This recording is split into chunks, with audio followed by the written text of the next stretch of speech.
Why do you think that is? Because you created that. Literally.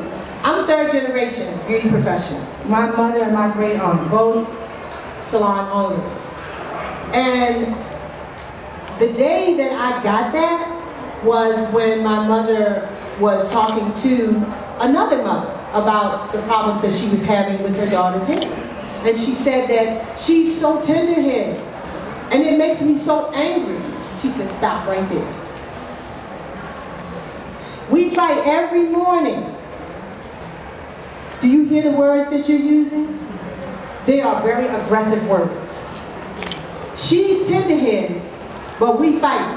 And that makes me what? Angry. So when I put my hand on you and I'm angry, as the child, can you not feel that? Yes. And what is the child going to do? Shrink away. And that creates your scenario every morning until she starts combing her own hair.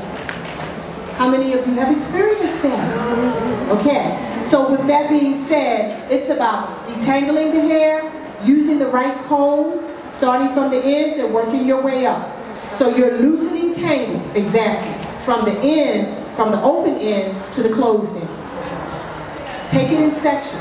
So a lot of hair like this, you can't just grab it and start going to work. You're going to section the hair.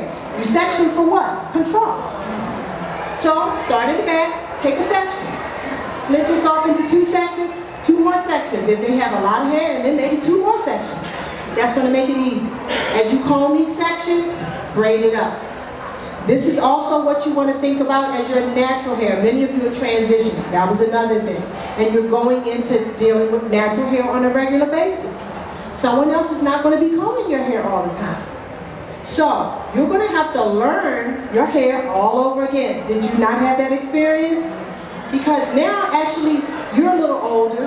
Your hair is not the way it was before you got your first relaxer. And most of us didn't know what our hair was going to be like in the transitioning process, correct? So it's a learning experience for all of us. I transitioned my hair like 7, 8 years ago. There weren't any products out there to help you through the process. I came from product development in L'Oreal, so I've made my own. Because number one thing that helps you through the transition is having products that keep your hair manageable. You've got to be able to comb the hair easily.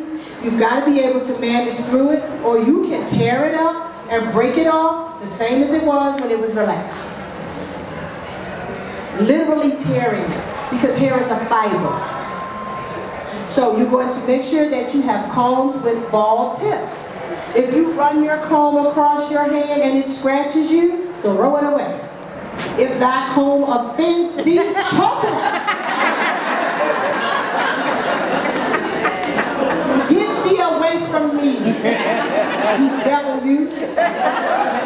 Because I love my hair and I'm not going to let you hurt it. Okay. So this is important because when you're combing and you have a few teeth missing, that torn tooth tears your hair. Your hair is very fragile.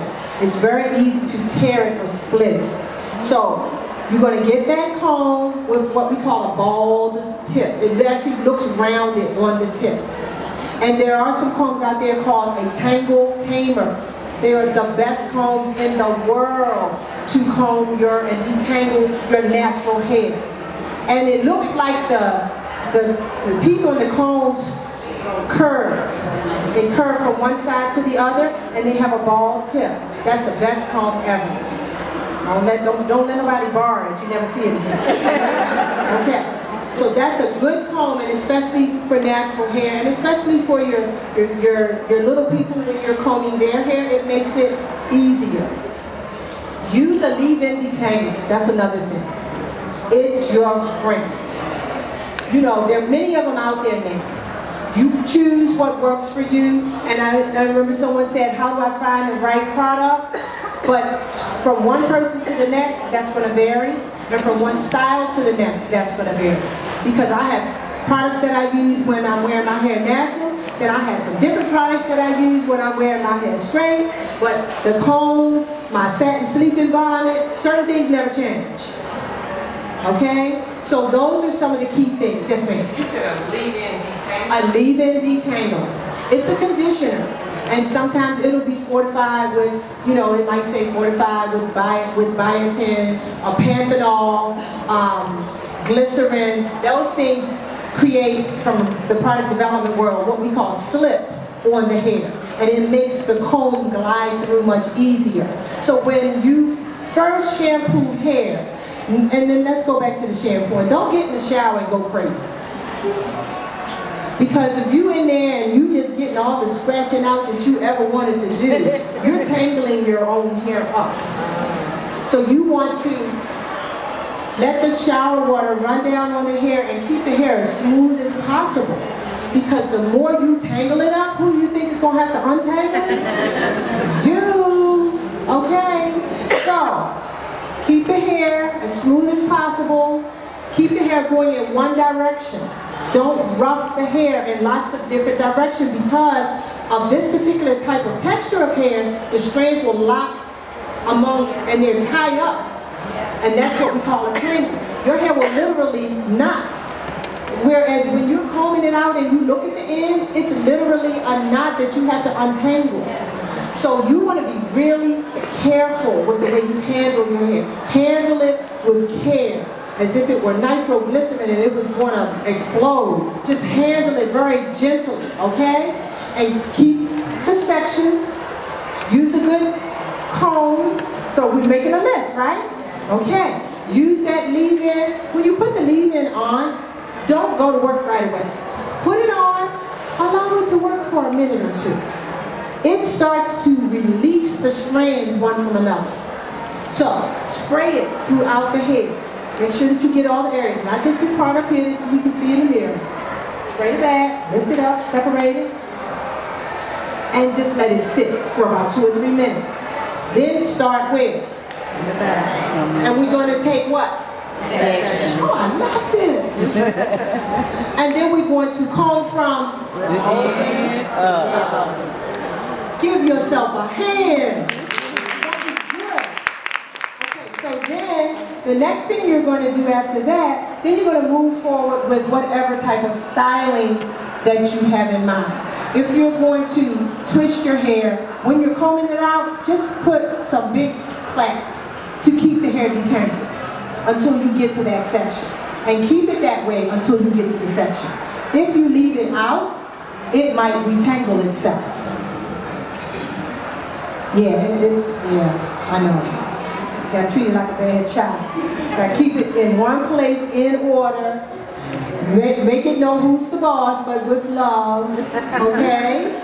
So you're going to braid the hair in just big plaits, and then work on your sections. So how many of you do twists? 2-strand twist or something like that? Okay, so when you're twisting your hair, then there's some tips that can help you, because someone talked about shrinkage in the back as it relates to the natural hair. Here's a tip on shrinkage. Go to the beauty supply store and buy some of those short clips. It's just like a little metal clip. They're short. Some of them, they call them, some of them have come to a point, and some of them have 2 little ridges on them. Buy them. They're very inexpensive. Buy plenty of them. So if you're twisting your hair, you're going to twist the hair, and you're going to put 1 clip at the base and 1 clip on the end. That will allow the hair to continue to have an elongated stretch.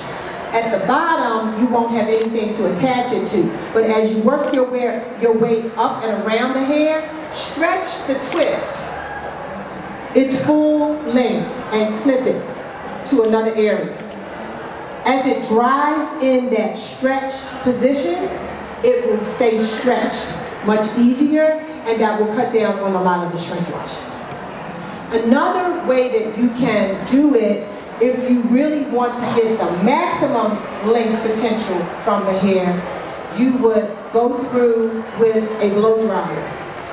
Using a blow dryer with the comb attachment, but you would, remember, just go to each one of those sections and just comb through it with the blow dryer. And then re-moisten the hair with whatever product that you're twisting with, twist it, and keep it, and it will stay stretched. When you take it out, you will have the pattern, but the hair will be longer because you dried it into a straight position, and it won't be straight, but it will be elongated, and that gives a lot of people a better look for the hair, especially if they know they're going somewhere and they want a particular look for the hair. If you're with your ends, you can use small flexi rod and put that on the end of the hair, and it will give you the same look. The difference is, as you go out in the humidity, or you're going out in rain, or whatever the case may be, the hair will stay stretched longer. You need not be worried about the fact that the hair is going to revert, because your hair is natural and you don't mind that. But you will get the benefit of the look that you're trying to achieve. This that I'm telling you now is really about achieving the look that you want. Okay? Does that make sense? Okay. So we covered thinning. Your edges. That's another area that a lot of people have had quite a bit of concern with. Now, in terms of the edges, when they're thinning, one thing that you're going to find is those vitamin D levels.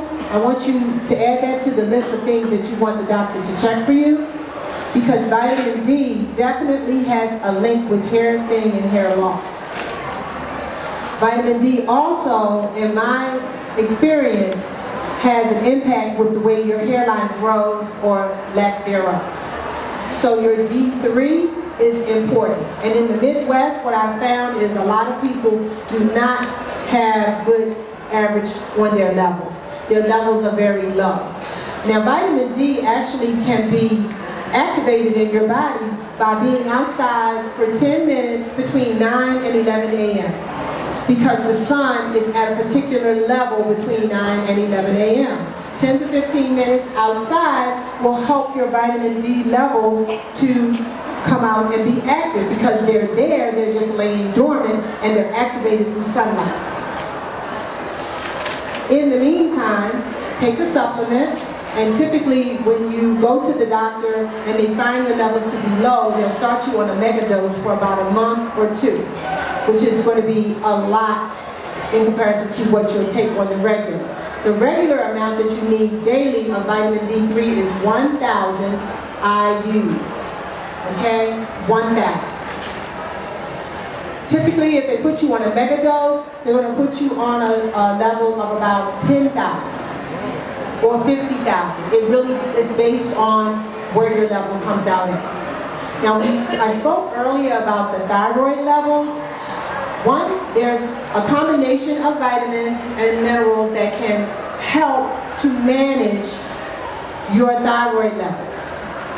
Be ready to write this down. This is important because I don't know why it is, but I'm just coming across too many people with those imbalances. Iodine, selenium, and zinc. Those are the three minerals that we need on a regular basis to manage the balance of our thyroid gland, okay? So if you're taking a good multiple vitamin, you will get some of that. Zinc also builds your immune system. So you will find that you won't get colds, you don't get sick as often, but the thing about zinc is you must eat before you take it. Because if you take zinc on an empty stomach, you will be nauseated. But it is very helpful in building your immune system and managing that thyroid. So there are foods, of course, that you can eat that will help you with some of these things, like salmon and oysters.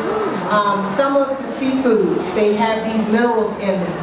But a lot of the seafood is now farm-raised. So some of them don't have as much nutritional value as they once had. And part of what we want to do is to also use the omega-3s to keep our vessels open. Now, omega-3, which is fish oil, we know that works on great heart health because it keeps your arteries open so that the blood can get to the heart.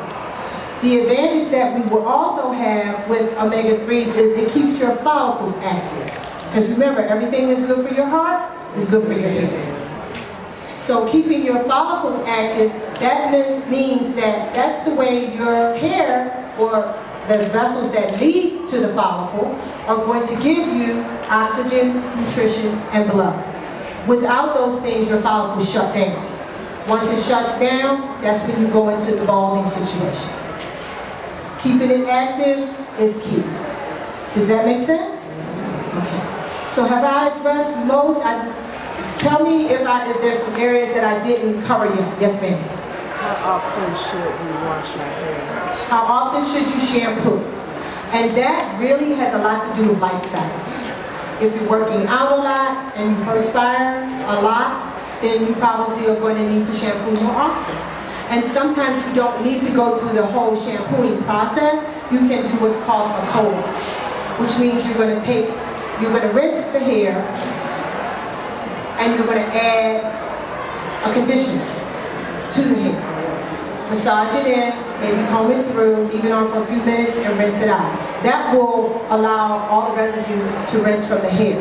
Shampoos were originally designed when we were using heavier oils, or what we call grease, on the hair. Because what we used to use back in the day were what? Yeah, so a Dixie Peach, a Royal Crown, a Dash, you know, a Bergamot, you know, those types of heavier oils. So now you all are starting to hear, someone asked me about this yesterday, and I'll just help you to understand what this is about. You're starting to hear manufacturers and companies talk about sulfate-free shampoos. Right. Do you know what that's about? Okay, so what that is about is this.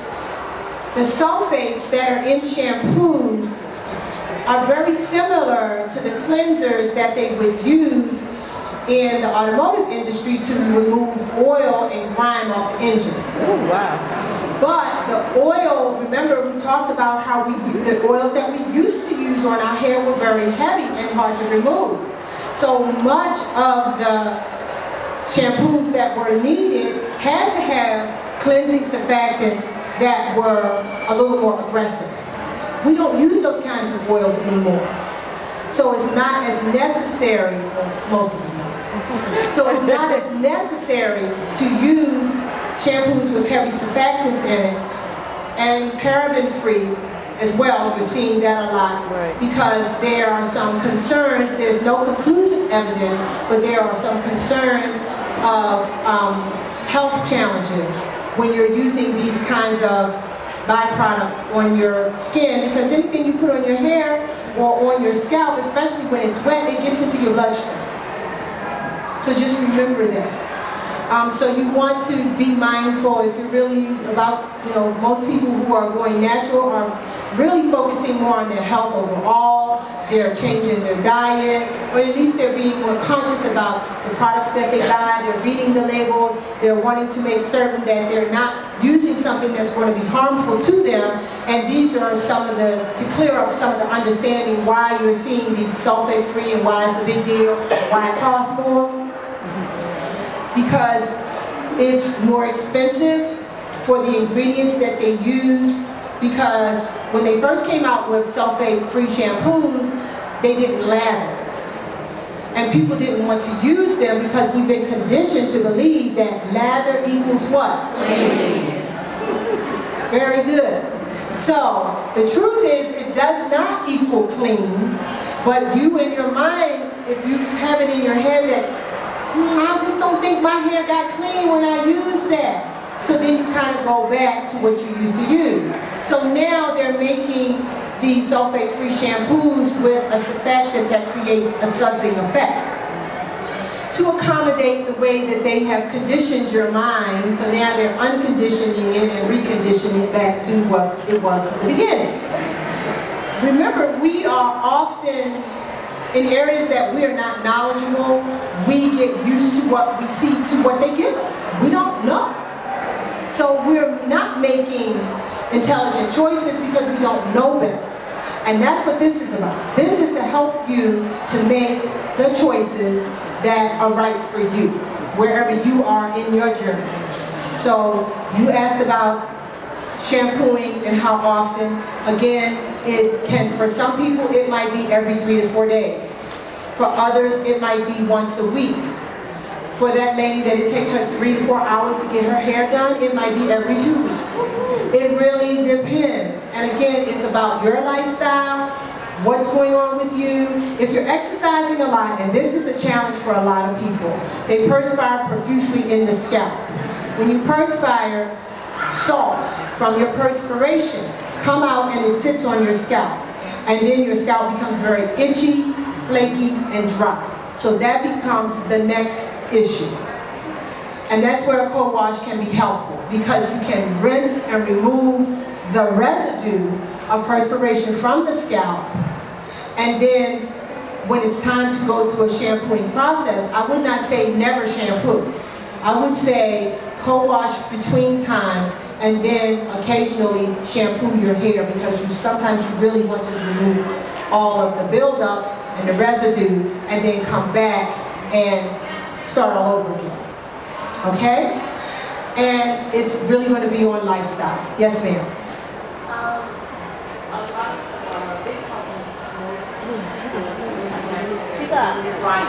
Dryness. Dryness is a problem that she says most people have with their natural hair. Is that where we want to talk about?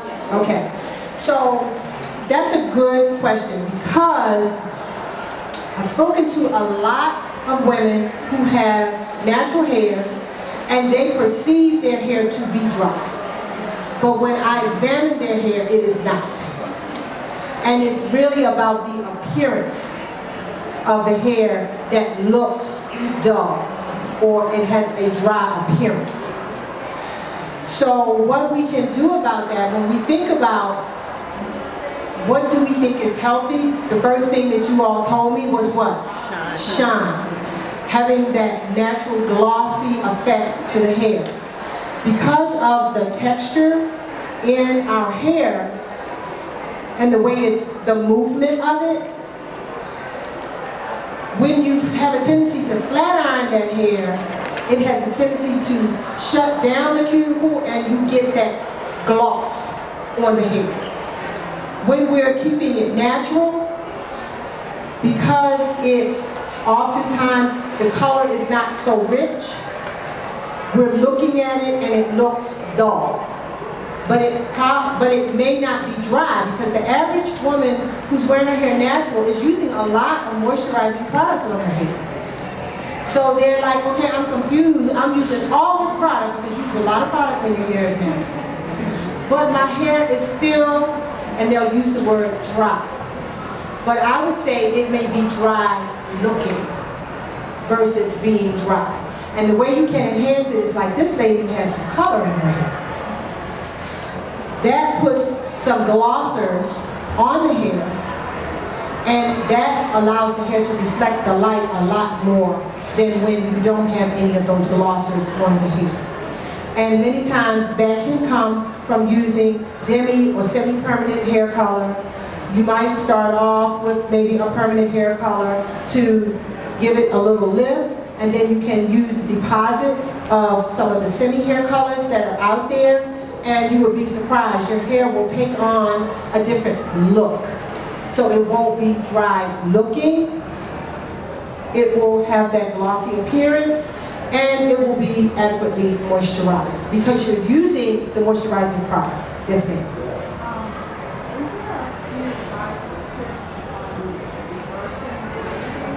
Reversing red hair, gray hair. Slowing down the graying process. That's a good question. First of all, gray comes from a couple of different things. Part of it is genetics. So many people are going to get gray as their mother or father or those relatives that you pull the genes from get gray. And some people may be well into their 50s and you may not see gray. But that's genetic, natural, okay? The other thing that can occur, I'll get to you next, is stress. Stress can cause the graying process to come faster. And one of the things we talked about was managing the stress. You can have a traumatic experience, the death of a loved one. Sometimes you'll have consecutive deaths. And And the person will just, like, you see them now, maybe you didn't see them for a year, you see them the next time, and they look great. They braid a lot because of the stress. It can create that situation. Now, there are some products, some natural ingredients, Hoshu, which is a Japanese, it's an Asian ingredient, and it's Hoshu. Can you spell that? How do you spell that? It is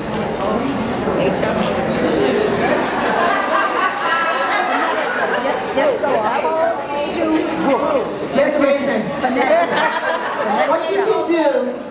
What you can do is look, you can do a search, because that is one of the things that is out there that some companies are promoting, but the problem with it is it almost feels like a false promotion in that it will not reverse gray if you have gotten a lot of it. It is one of those minerals and vitamins that individuals that are in Asia are using in their daily eating regimens. It's one of those things that they use with their foods. So they don't seem to gray at the same rate that we do. And what they determined was, wow, it's the addition of this that has created this lack of gray in this population. That is very similar to Asian women eat a lot of soy in their meals as throughout their life. So they don't have the same challenges with menopause that American women have because of their diet. But this is because they started very early on and their body was built on having these things exposed, being exposed to these things from their early life and through the formative years. But that is one of the ingredients that is out there that is said to have that effect. But again, I caution to say you would want to start with it when you see the first signs of gray versus I'm all gray and I'm going to use this to reverse my gray. Yes, ma'am. And then you. Okay, yes, ma'am. I still don't understand the process when you transitioning from chemical process to natural hair. Do you just stop with the perm? Like I have had a perm going on a year now. What products am I supposed to start using, and how often should I give my hair? Okay, so that's a good question. Her question was, she doesn't understand, doesn't have a full understanding of what the transitioning process is from your relaxer to your natural hair. You have not had a relaxer for a year and you're still working through the process. So there's two ways to do it. Some women do the big chop. So that's what the big chop simply means. You cut all the relaxed hair off. A lot of women don't want to take that route. They want to gradually go through the transition and maintain the basic length of the hair that they currently have so their appearance doesn't change as they go through the process. The key with that would be knowing or getting a stylist that is knowledgeable about that you know other people that they've taken through a transition healthily, or doing it yourself. Now, the key is, as you grow a new inch of natural hair, cut an inch away of the old relaxed hair. Because you'll grow an inch, trim an inch, grow an inch, trim an inch, and before you know it, it's all natural hair. Those two textures will coexist on one strand for only so much time. Because the relaxed hair is weaker because of the relaxer. The relaxer takes about 35 to 45% of the protein away from hair because that's necessary in order to create a permanent change in the structure, now we're getting into the chemistry, of your hair. So the structure of your hair has been changed from sodium hydroxide chemicals. So the chains are no longer linked up to make a curl. They are now just hanging in suspended animation. And in order to break through to get into the inner core of your cortex, the chemical had to break down a certain amount of protein and move it out of the way. So your strand that is the relaxed hair, that part of the